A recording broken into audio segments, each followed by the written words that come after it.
Hi, I'm Monster Kid. I'm back with a little bit more because about 2.5 people seem to like the last video I put on the We Belong Dead page. So thought we'd have a quick look at 6 book tie-ins to Hammer films of the 1970s. I thought that'd be quite interesting.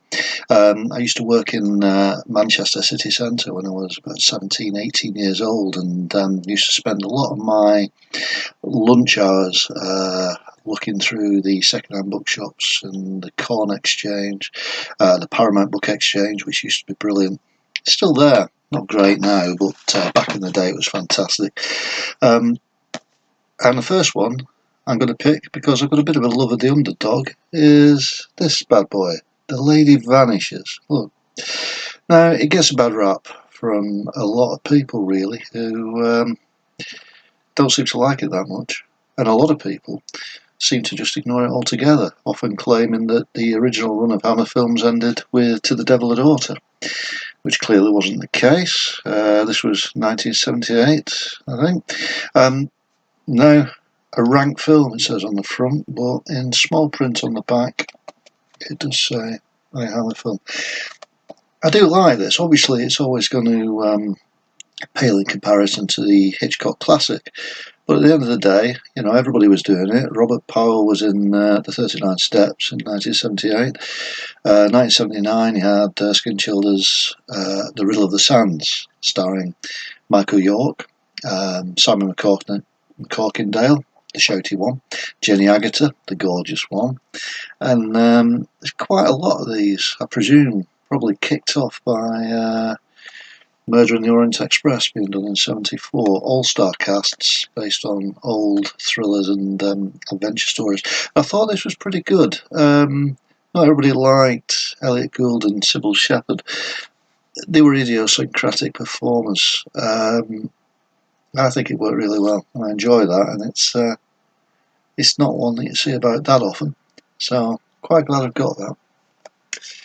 Now, 1970, that wasn't a great year for Hammer films, in my opinion.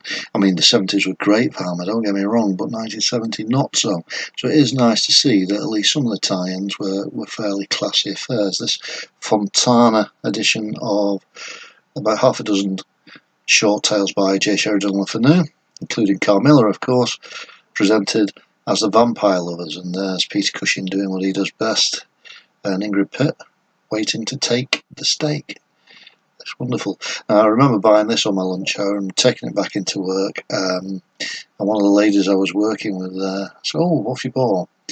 And I didn't know how she'd take horror films if you thought it'd be some sort of like weirdo little freak. So I thought, I'll turn it over. Oh, nothing, turn it over. Oh no, nudity on the back. Can't win them all, can you? Really nicely packaged, and of course, great short stories. That's a corker, that. The film, not great, but certainly better than the second in Hammer's Karnstein trilogy, Lust for a Vampire. Sphere did a series of Hammer tie-ins at the time, this one written by William Hughes. Minus points for having Mike Raven, the non-actor, on the front. Plus points for you not having to listen to that awful Strange Love song. But it was nice that they did these, and I read this. Yeah, it was okay. Okay. Now, another one in the same series, Scars of Dracula. Now, it's a pulpy novel, quite gratuitous, just as I suppose in some ways the film was, but I would say this is more entertaining than the film. Written by Angus Hall, who had some success as a writer of original material, including Devil Day, which got adapted as Madhouse, starring Vincent Price and Peter Cushing. Though I didn't have a lot in common, to be honest. There you go, that's Scars of Dracula. Now, the other one that was released at the time was Michael Parry's Countess Dracula. I've not picked up that version yet, but Redemption did reprint it. Now, this might be to your taste or not. I would have sooner had images of the original, but as is the way with Redemption, they wanted to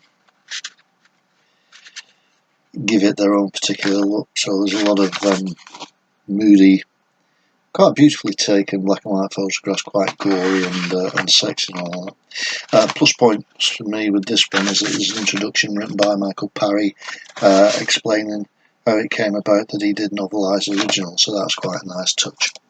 The last one I'm going to share was actually printed in the 80s, I believe. It's not actually an adaptation of a Hammer film, but look, there's Blood from the Mummy's Tomb.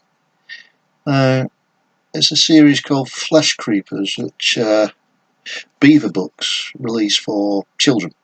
Abridged spooky classics, and they picked, of course, Bram Stoker's Duel of the Seven Stars, which Hammer filmed as Blood from the Mummy's Tomb, and they used that as the title. You read the book; it's clearly nothing to do with the Hammer film at all, other than using the same source material. But there you go, that's a nice little oddity, isn't it? And that's a lot for today, we belong Deadites. Nice to speak to you again, and I'll maybe drop in again with another short burst of some of my 70s favourites. Stay safe, guys.